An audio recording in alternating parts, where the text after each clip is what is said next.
Florida has tried everything to fight opioids. A state of emergencies have been called, pill mills targeted and shut down, dealers charged with murder, but first responders are still seeing a record number of overdoses. Now Governor Rick Scott is pushing for new legislation and more funding to further fight the epidemic. SNN's Samantha Sonner has the story. Governor Rick Scott's legislative priorities focus on preventing addiction before it starts.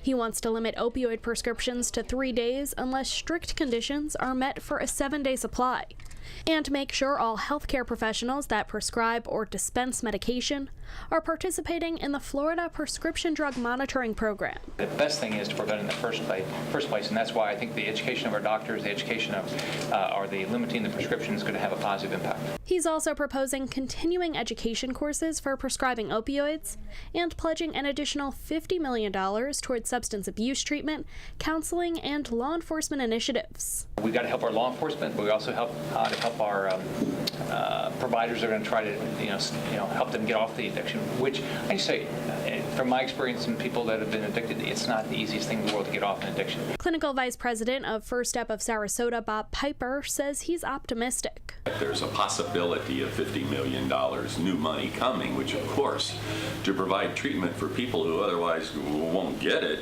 that's outstanding news. That's wonderful news, but the devil's always in the details. Piper says more money needs to be spent to help treat those suffering from addiction.